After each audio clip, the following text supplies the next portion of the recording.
네, 오늘은 본격적으로 게임주 전략 세워드리도록 하겠습니다. 정의훈 유진투자증권 연구원 모셨습니다. 어서 오세요. 안녕하십니까? 네, 오늘 장에서 NC소프트가 잘 가고 있습니다. 네. 7% 상승세 보여주고 있는데 역시나 게임에 대한 그런 기대감 아이온2에 모이고 있지 않나 그런 네. 생각이 드는데 어떻게 보세요?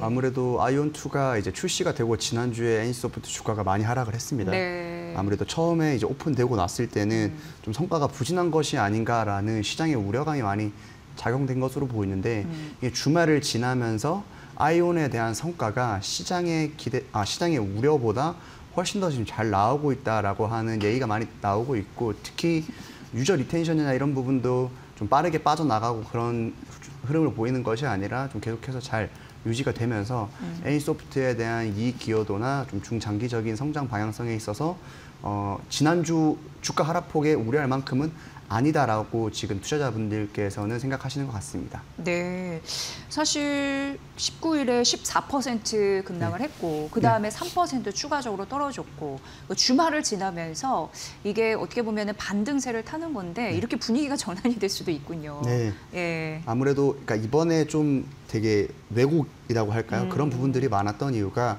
아이온2를 출시를 하게 되면서 이번에 네. NC소프트가 PC 결제를 같이 허용을 했었거든요. 네. 그래서 이제 PC 결제를 같이 허용하게 되면서 모바일 매출 순위에는 잘 안 드러나는 경향이 있었어요. 그러니까 출시 초기에는. 왜냐하면 대부분의 유저들이 PC로 결제를 하게 되면 NC소프트 입장에서는 마켓 수수료 자체는 줄어들게 되지만 이게 매출 순위로는 이제 금방금방 안 드러나게 되면서 생각보다 아이온2로 인한 매출의 효과가 없는 것 아니냐라고 하는 이제 출시 초기에 시장에 우려가 있었던 거죠. 그래서 그런 부분들이 반영이 됐는데 이제 어느 정도 시간이 지난 이후에 회사 측에서 좀 발표한 이런 지표들을 봤을 때 굉장히 우려가 좀 컸다라고 지금 생각이 드는 것 같습니다. 그래서 저희가 봤을 때도 시장에 어떻게 보면 기대한 어떤 추정치 자체를 지금 당장 막 낮출 만한 정도의 성과보다는 훨씬 더 지금 잘 나오고 있는 상태라고 생각하시면 더 좋을 것 같습니다. 네. 오늘 NC소프트 7.68% 시가 대비 상승폭 높이면서 20만 원 선 위에서 움직이고 있는데 그러한 초반의 우려를 딛고 이제는 흥행, 조짐인가 이렇게 좀 바뀌었으니까 네. 그 분위기를 잘 탈 수 있을지 보시고요. 그 주가의 변동성이 나타나는 원인에 대해서는 잘 짚어주셨습니다. NC소프트 잘 가는데 넷마블은 약간 좀 아쉬운 흐름들이 있어요. 사실 올해 신작 흥행도 좀 괜찮았었고 내년도 뭐랄까 기대감도 있고 신작 그리고 실적에 대한 기대감도 있는데 주가가 왜 이렇게 못 따라가지? 이런 아쉬움을 토로하신 투자자분들이 계실 텐데 어떻게 우리가 이해하면 좋을까요? 아무래도 넷마블 투자자분들은 좀 이해하기 힘든 주가가 아닌가 생각될 수도 있어요. 왜냐하면 넷마블이 올해 출시했던 게임 중에 거의 3개의 신작이 좀 유의미한 성과를 내면서 넷마블 실적과도 굉장히 연동이 많이 됐었거든요. 더군다나 넷마블은 올해도 굉장히 비용 통제가 잘 되는 모습을 보이면서 시장의 어떤 이익 추정치를 계속해서 상향하는 좋은 흐름을 보였습니다. 다만 최근에는 좀 3분기 이후 좀 주가는 하락하고 있는데 그 이유를 이제 크게 꼽자라고 하면 결국에는 좀 기저에 대한 부담일 것 같아요. 그러니까 넷마블이 올해 굉장히 성과가 좋았는데 역설적으로 그것이 내년도로 갔을 때 높은 기저로 작용하는 것이 아니냐. 내년도로 갔을 때는 올해보다 더 좋은 성과를 내야만 YOY로 성장을 낼 수가 있는데 거기에 대한 부담감이 존재하는 것이 아니냐라고 하는 우려가 시장에 지금 좀 깔려 있는 것 같습니다. 다만 지금 좀 드리고 싶은 말씀은 아무래도 기존에 있던 게임 작품들의 매출액이 시장의 우려만큼 크게 빠지지 않는 상황인 거고, 두 번째로는 내년도에 지금 분포에 있는 신작들 또한 올해와 같은 좋은 성과를 낼 수 있을 것이라는 기대감이 충분히 있기 때문에 그런 부분들이 지금 주가가 지금 많이 빠진 상황에서는 내년도 초 4분기 실적이 가시화되는 시점에서는 다시 한번 넷마블을 바라볼 수 있는 그런 시점이 되지도 않을까 생각하고 있습니다. 네. 그러니까 주주들이 원하는 그런 데이터들은 갖다 준 상황인데 주가가 못 가서 약간 답답하신 분들 계실 텐데 그래도 고려해 볼 만한 이슈들은 있을 것으로 보이네요. 네, 4분기 실적도 잘 나올 거, 지금 시장의 기대치를 좀 상회할 것으로 나올 수 있을 것 같고, 이게 4분기 실적이 나오는 시점 결국에 내년도 초가 될 것이기 때문에 4분기 실적이 발표가 된다라고 했을 때 그 시점에서는 실적이 잘 나오면 사실 신작에 대한 성과도 다시 보게 되거든요. 신작에 대한 기대감도 올라갈 수 있고 내년도 실적에 대한 눈높이도 다시 한번 맞춰볼 수 있기 때문에 그런 부분들까지 다 감안해서 보시면 좋을 것 같습니다. 네. 또 내년 상반기에 좀 주목해 볼 만한 게임 기업 같은 경우에 펄어비스가 있습니다. 붉은 사막에 대한 이야기도 솔솔 나오고 있고 네. 펄어비스 이제는 좀 잘 갈 수 있을까요? 어떻게 보세요? 사실 네. 펄어비스가 주가가 부진했던 가장 큰 원인은 결국에는 신작 출시의 부재였던 것 같습니다. 네. 펄어비스가 지금까지 어떻게 보면 IP 자체가 신작 IP가 없는 상태에서 검은 사막이나 이브 IP만으로 실적을 좀 지탱해 오고 있었는데 그러다 보니 실적도 그렇게 좋지 못했었고요. 그런데 이제 붉은 사막이라고 하는 기대작이 문제는 이제 개발 과정에서 계속해서 완성이 좀 지연이 되다 보니까 그런 부분들이 주가를 계속해서 억눌러 왔었던 것이었죠. 그런데 이번에 내년도 3월 달에 이제 출시를 확정 지으면서 이제 드디어 출시가 된다라고 하는 좀 시장의 기대감이 지금 많이 분포해 있는 상황이고 아무래도 오랜 기간 동안 개발에 몰두한 만큼 게임의 완성도 자체는 유저들로부터 좀 기대를 받을 수 있을 것으로 보고 있습니다. 다만 여기에서 조금 한 가지 더 우려되는 것은 이제 아무래도 붉은 사막 출시 이후에 성과 이후에 그 뒤가 좀 고민일 수도 있을 것 같아요. 그러니까 이게 결국에는 다음 신작에 대한 게임사는 결국에 하나의 신작이 잘 되고 났을 때 그 다음 신작에 대한 퀘스천이 좀 계속해서 따라붙기 마련이거든요. 그래서 그런 부분들이 얼마만큼 잘 불식이 될 수 있는가라는 것이 첫 번째고 두 번째는 역시 붉은 사막이 얼마만큼의 성과를 낼 수 있느냐. 지금 시장에서는 붉은 사막의 판매량을 약 300만 장 정도로 추정하고 있는 것으로 파악이 되고 있는데 아무래도 시장의 성과보다 더 좋은 성과를 냈을 경우에는 좀 더 그 뒤에 있는 우려들, 아까 앞서 말씀드린 우려들도 조금은 불식되지 않을까 이렇게 생각하고 있습니다. 네. 그러니까 내년 3월 20일에 이제 붉은 사막 출시가 확정이 됐다라는 네. 말씀을 해주셨고 그 신작 붉은 사막 출시 전에 또 그 다음 신작 네. 또 기대를 해야 되는 그게 네. 또 맞아야 되는 거니까 게임주도 참 여러 가지 한 수, 두 수 앞을 좀 봐야 된다 맞습니다. 이런 생각이 듭니다. 어찌됐건 잘 해내길 바라면서 3분기 실적 시즌 쭉 보셨잖아요. 네. 이제 관심은 4분기로 가고 있습니다. 그런 의미에서 게임주 실적이 좀 잘 나올 것 같은 그런 기업들 뭐가 있을지 좀 구체적으로 말씀 부탁드릴게요. 4분기에는 많은 게임사들이 실적이 좀 개선되는 모습을 보일 것 같아요. 네. 반대로 얘기하면 아무래도 올해 게임사들의 실적이 대부분 잘 안 좋았습니다. 그러다 보니 4분기 때는 올해보다는 좀 개선되는 모습을 보일 것으로 보이는데 첫 번째가 아까 서두에 말씀드렸던 NC소프트가 있을 것 같아요. NC소프트 같은 경우에는 올해 아이온2를 앞두고 올해 3분기까지만 1, 2, 3분기까지만 하더라도 별다른 성과가 없었거든요. 근데 거기다가 NC소프트 같은 경우에는 올해 대규모 좀 인력 구조 조정을 단행을 하면서 일회성 인건비도 많이 발생이 됐었습니다. 그런데 4분기부터는 좀 그런 일회성 인건비는 제외됐고 좀 인력이 구조 조정된 효과가 비용의 첫 번째로 들어갈 것이고 아이온2의 성과가 드러나고 그리고 추가적으로 아이온2가 PC 결제 매출 비중이 높다라고 말씀을 드렸는데 이런 부분들도 결제 수수료율의 감축으로 좀 효과가 이어질 것으로 기대가 되고 있어서 4분기 실적으로는 NC소프트 괜찮을 것으로 보이고 두 번째로는 넷마블이 될 것 같습니다. 넷마블 같은 경우에는 4분기에 신작은 없었습니다. 4분기에 신작은 없었는데 글로벌로 출시한 세븐나이츠 리버스의 어떤 그런 성과라든지 기타 신작들의 좀 4분기 때 업데이트 효과들이 반영이 되면서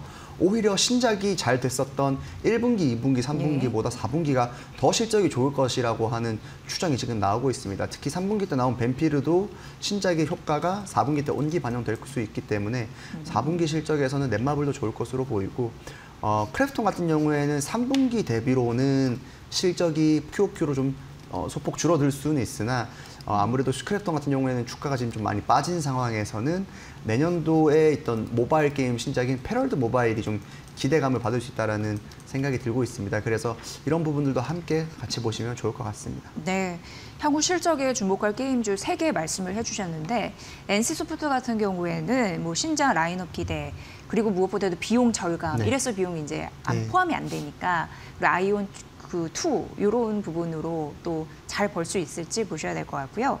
넷마블은 뭐 4분기 신작 없지만 실적은 잘 네. 나올 것 같다. 맞습니다. 예, 크래프톤은 내년 모바일 게임 신작에 대한 기대감이 있다. 네. 이렇게 정리해 볼 수 있을 것 같고요. 제가 이 이슈를 좀 봤어요. 그 환율 때문에 환율이 높으면 우리 증시는 약간 좀 얼어붙기 마련인데 게임사는 남몰래 웃는다라는 게 있던데 왜 그런 건지 궁금했습니다. 이게 예. 게임사마다 좀 다르다라고 말씀드릴 수 있을 것 같아요. 왜냐하면 결국에 환율이 오르면 이제 북미 매출이 높은 예. 기업들이 어떤 실적이나 이런 부분에서 긍정적인 효과가 낼 수 있을 것 예. 같은데 이게 국내 기업 중에서 유의미한 북미 매출 비중을 가진 기업이라고 꼽으면 크게 이제 아무래도 첫 번째는 넷마블이 될 것 같아요. 넷마블 같은 경우에는 북미에 있는 뭐 마블 컨테스트 오브 MCOC라고 하는 마블 IP 기반의 게임이라든지 국내에서 잘 모르실 수 있지만 그리고 두 번째는 스피넥스 그러니까 저희가 소셜 카지노 게임사를 21년도에 인수를 했는데 그 매출도 굉장히 비중이 큰 차지를 하고 있습니다. 그러다 보니까 북미 매출 비중이 큰 것이 첫 번째로 넷마블이 있을 수 있고 두 번째는 W게임즈가 있습니다. W게임즈 같은 경우에는 거의 90% 넘는, 95% 넘는 매출 비중이 북미에서 발생이 되고 있습니다. 예. 북미에서는 소셜 카지노, 마찬가지로 소셜 카지노 매출이 굉장히 높기 때문에 이런 환율에 대한 효과가 매출이나 아니면 자산에 대한 평가 손익으로도 잘 반영이 될 수 있던 부분이 있고 세 번째로는 크래프톤도 포함이 될 것 같습니다. 물론 크래프톤 같은 경우에는 전 세계적으로 골고루 지역별로 매출이 발생이 되지만 이제 절대적인 금액으로 봤을 때는 북미 지역 매출도 상당히 잘 되고 있거든요. 그래서 이런 달러 매출 비중이 높은 기업 세 가지를 말씀을 드렸습니다. 네. 환율에 남몰래 웃을 수 있는 기업들 좀 옥석 가리기 필요한데 북미 매출 이런 부분에서 넷마블이 계속 걸리네요. 네, 괜찮은 맞습니다. 요소에 혹시 탑픽일까 이런 기대감을 갖고 듣게 되는데 최근에 국내 최대 게임 전시회인 지스타 2025가 막을 내렸는데요. 관심 있게 보셨을 것 같은데 관전 포인트는 뭐였나요? 이게 지스타를 예. 매년 보다 보면 네. 최근 게임 회사들의 개발 트렌드라든지 내년도에 출시될 게임들의 어떤 중점적인 부분을 매년 좀 볼 수가 있었습니다. 올해 제가 가서 직접 보고 느낀 점은 첫 번째로는 가장 큰 부분이 레거시 IP의 귀환인 것 같습니다. 여기서 말하는 레거시 IP라는 보통 신작을 낼 때 어떤 IP를 활용하느냐가 굉장히 중요하거든요. 그런데 기존에 있던 IP를 차용할 수도 있겠지만 처음 만드는 IP를 기반으로 신작이 나오는 경우도 있어요. 그런데 최근 들어서는 신규 IP가 아니라 레거시 IP를 차용해서 가지고 신작을 개발하는 그런 트렌드가 좀 이어지고 있는 것 같습니다. 특히 올해 같은 경우에는 게임 대상을 받은 마비노기 모바일 같은 경우에도 과거 PC 마비노기 IP를 빌려와서 이제 게임을 출시했던 것이거든요. 그리고 이번에 최근에 이제 서두에 말씀드렸던 아이온2 같은 경우에도 PC 아이온이라고 하는 거대 IP를 가지고 와서 게임을 출시를 했기 때문에 많은 유저들로부터 이제 관심을 받았는데 말씀드린 대로 이 레거시 IP를 바탕으로 신작을 출시할 경우에는 어떠한 장점을 가질 수 있냐면 첫 번째로는 마케팅 비용을 굉장히 많이 절감을 할 수가 있습니다. 네. 아무래도 과거 기존 유저들이 많이 알던 IP이기 때문에 유저들의 흥미를 이끌 수 있는 요소들이 크다라는 점이 첫 번째 장점일 것 같고 두 번째로는 아무래도 유저 리텐션 자체가 그렇게 빠르게 사라지지 않고 기존에 있던 유저들이 좀 머물 수 있는 그런 강점들을 가지고 있는 것이 현재 게임 시장에서의 좀 트렌드가 아닌가. 특히나 게임 시장이 좀 많이 최근 몇 년간 좀 많이 어려웠었잖아요. 그래서 이런 어려운 시장이고 과거 유저들로부터 좀 더 그런 매출이나 리텐션을 좀 받아야 되는 입장에서는 이런 레거시 IP의 귀환이 좀 트렌드였던 것 같습니다. 그래서 내년도 신작 라인업을 보실 때도 기존에 있던 레거시 IP 기반의 신작들을 더 보시면 투자하시는 데도 도움이 되지 않을까 생각하고 있습니다. 중요한 지점. 지스타 2025 보면서 굉장히 인상적이었던 거 레거시 IP의 귀환이었다. 네. 이런 부분 좀 염두에 두면서 네. 게임주 보면은 관전 포인트이다. 이런 생각이 들고요. 그렇다면 게임주 탑픽은 뭘로 가면은 좋을까요? 아까 예. 힌트를 많이 드린 것 같은데. 그러면 넷마블. 예, 저희가 가야 이제 되나요? 얘기했던 그런 여러 가지 요소들을 좀 종합해서 봤을 때 넷마블의 주가가 지금 크게 좀 많이 하락한 상황에서 어떤 신작 기대감, 실적 기대감 그리고 그런 부분들이 다 같이 겹쳐 있기 때문에 넷마블을 보시는 것도 좋고 그리고 아이온2에 대한 NC소프트에 대한 우려가 저는 좀 단기에 좀 많이 반영된 것 같습니다. 네. 그래서 아이온2에 대한 지금 단기적인 관점에서 봤을 때 아이온2가 지금 매출이 잘 나올 것으로 보고 있기 때문에 NC소프트 그리고 내년 지금 크래프톤 같은 경우에는 펍지 IP에 대한 트래픽은 빠졌지만 내년도 모바일 신작만 봤을 때는 패럴드 모바일을 기반으로 한 신작 모멘텀도 있어서 탑픽으로는 넷마블 그리고 나머지로는 이제 NC소프트와 크래프톤도 말씀드리고 싶습니다. 네. 정의훈 연구원님의 탑픽, 게임주 탑픽은 넷마블이다. 네. 이걸 말씀드리고요. 워낙 카카오와 네이버도 네. 그 커버를 하셔서 제가 이제 궁금한 게 네이버가 최근 시장의 변동성에도 불구하고 소리 없이 그래도 상승 추세 네. 좀 이 정도면 강하다라는 느낌이 드는데 두나무 편입 이슈 지속적으로 언급되고 있습니다. 어떻게 우리가 투자 포인트 바라보면 좋을까요? 네. 네이버 두나무 관련해서 좀 그 화두가 많이 된 게 벌써 좀 시간이 좀 지난 것 같아요. 10월 달부터 관련된 맞아요. 뉴스가 많이 나오면서 좀 장기화됐는데 반대로 얘기하면 이게 시장이 좀 예상치와 다르게 계속해서 합병 자체가 좀 지연된 감이 없지 않아 있었거든요. 그렇기 때문에 넷마블 주가도 좀 그런 부분에 대한 기대감이 반영되다가 좀 빠졌었는데 지금 현재 시점에서는 가시화가 많이 된 상황입니다. 그래서 결국에는 편입 가능성이 저는 상당히 높다라고 보고 있고 편입이 됐을 때 어떤 시너지 효과라고 봤을 때는 크게 두 가지를 말씀을 드리고 싶은데 첫 번째로는 실적에 대한 연결 기여도가 높을 것 같습니다.